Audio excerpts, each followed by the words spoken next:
Hi, this is Growing Up Aspen Movie Chat with Andy Collin and Chris Pomeroy. And today we're speaking with Lo Semple. We grew up with Lo, and his dad wrote lots of screenplays. He wrote all the episodes of Batman, the TV show that we all grew up on. He wrote King Kong, the original with not the original, but the remake with Jeff Bridges and Jessica Lange. He did Papillon. He did cult classics like Flash Gordon. Um, and so here we are with Lo Semple, talking film. So I have a question for you, Lo, that's been plaguing me, and you may have answered it before in some of our other podcasts. But how did your family end up coming to why Aspen? Did it? I heard at some point that your dad may have been friends with Catherine Thalberg and that whole deal. Is that where that came from, or was it something Yeah, that's else? no, that's correct. People ask me what brought me to Aspen. I tell them a green Volvo station wagon.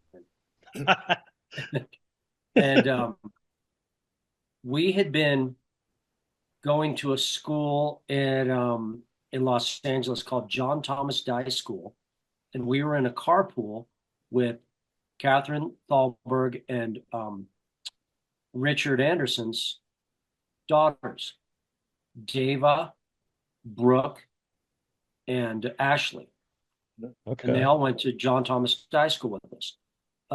Catherine and Richard Anderson separated. Catherine brought her daughters up to Aspen and started going to school. My mom wrote a letter to Catherine saying, about a year or so later, saying, "Hey, we're looking to move out of Los Angeles and try somewhere else for a year," because my parents had a kind of wanderlust, kind of vagabond type mindset. And they picked, my mom wrote Catherine a letter asking her about Aspen. And she said, she responded to her and said, "Yeah, come up and check it out. You can still buy a house here. The kids can walk to school. It's a nice small town that I think you guys would really like." My dad actually also wanted to come up here and open a bookstore. Oh, wow. Interesting. So he never realized that, but he became, really, really good friends with Catherine. Catherine Thalberg was notoriously um, uh, kind of brusque woman who wasn't considered by any means like, warm or touchy feely with people. And she had a kind of like an edge to her. Um, I always got along really well with her, and I always loved her. I was her lawn guy for a while, actually, her and Bill Sterling. But my dad could really make her laugh and light up for whatever reason, and she just really had this really fun relationship with my dad. But she's the reason that we moved up to Aspen. Yeah, So I've always been curious about it, and her dad was Irving Thalberg. I think he headed up MGM Studios back in the yeah, Silver Screen. he was one of the titans of the Yeah, movie yeah. industry. No, there's the Um, Irving Thalberg Award they give out at the Oscars every year. right, Yeah, he was right. like giant in the golden era of filmmaking. Yeah. And then he married Norma Shearer, who I think was her mom. And then, so my curiosity then brings me to, was there any connection in with Hedy Lamarr in when she had what's now the villas, or I don't know what it is now, maybe something else. But when we were there, it was the villas. But before that, it was Hetty's Betty's was what they called it. And she was a regular fixture there. But I think Across from like the Agate Lodge or right on 8th Street, if you could turn that corner around on Main Street onto 8th, the villas would be on your left if you were Mhm. going down Valley. Um, And on the but right was Poppy's restaurant. yeah, if you turned that other corner, that would be Poppy's. But right before you got there was the villas. Okay. But Hedy Lamarr had that, I want to say in the 50s and the 60s. And I think she brought a lot of folks into town, the Clark Gables and Lucille Ball and Mhm. all of those folks. Didn't Um, she invent some technology too? I mean, she wasn't just an she actress. she did. She invented basically what's the basis for Bluetooth now, which was if your Catherine radio did? signal dropped off, you had basically backup radio signals. So if one dropped, another one would take over, and if that dropped, another one would take over, et cetera. It's yeah, she was pretty intelligent. I think Wow. yeah. Yeah, I know a lot of Well, people I know just when she was with Bill Sterling and they were married and they lived at a White Victorian over on the corner of Third and Are Smuggler. you're talking about Catherine or Catherine Hetty? Fallberg, yeah. Yeah, yeah, Yeah, right. Catherine Fallberg. When she was married to Bill Sterling, she was a staunch vegetarian and they fed their dog cabbage in lieu of dog food. And I know the thing liked to eat meat because whenever I came over, it bit me. And I was always wearing shorts when I was mowing the lawn at that type of my career. So I think when the dog saw my calf, it like fancied it was like one of those cartoons when the character's delirious and they see like a pork chop. A ham hock or something. Yeah. Yeah, I think that's what it visualized when it saw my calf. I was Well, he like, wasn't oh, mean. He was just hungry, man. yeah, hungry and delirious. He had fucking cabbage fever. Man. So what's the first movie you remember sneaking into R-rated that was like you weren't supposed to see? Can you Mm, think can you think back as to what that might have been? Jeez, maybe gosh, I'm kind of drawing a blank. Because I know we've seen a lot. Like we did notes all the time, so we got into everything. But I wonder Yeah, I if that think was my one of the old biggest, Blake I think, Edwards movies or I, something. I think it was kind of like there was the biggest like forbidden movies to me that I always wanted to get into but never did were the Don Swales on like a Sunday night at the Playhouse would always do a adult movie, yeah, the porn something stuff. Yes. Yeah. and so that was always this like big thing that I was very curious about. And in retrospect, I'm glad I didn't because um I think that was like yeah, I think the movies with like violence and sex R-rated were good enough for what my fragile eggshell mind could process.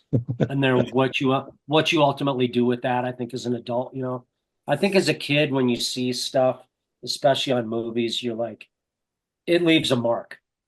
I Yeah. remember going to see like the Terminator, Yeah. uh, and or Conan the Barbarian, and Yeah. uh, and things like that, and those really like kind of like freaked me out um, from a violence and gore and like horror movie type thing.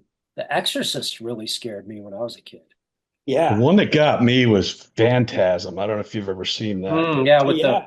they had the the little ball that, well, was you know what? It's interesting about Phantasm. That ball thing that flies around had the drill that came out, Yeah. like drilled into the guy's brain. Yeah. In Flash Gordon, there's a Phantasm type thing Yes, I know. I I that remember. when remember they that. Yeah. Yeah. it's Yeah. there. So I remember that. I was like, oh wow, where have I seen this before?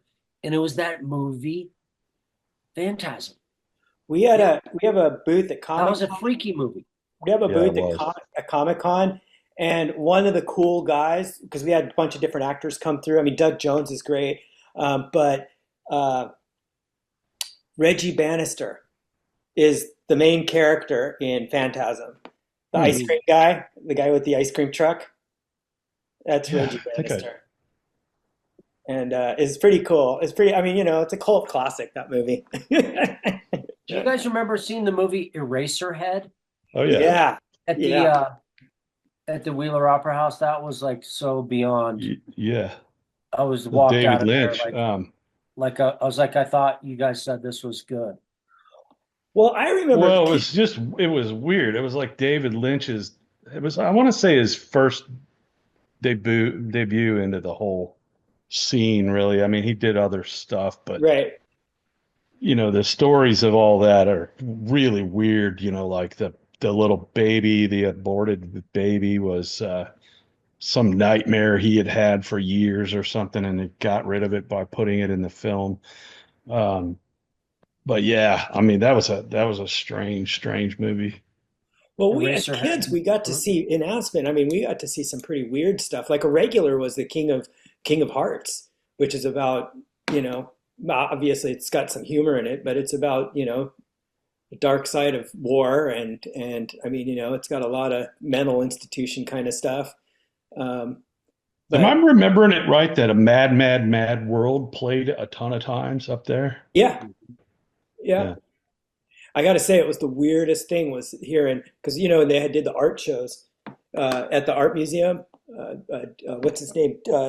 David Floria would do the shows, and he did a local show, which was cool to bring all the local stuff. My mom's art was there, and after the show, the day after the show, I'm at my house and I'm watching TV, and all of a sudden in the living room, I hear this weird comical cartoon voice, and I'm like, oh my God, I know that voice.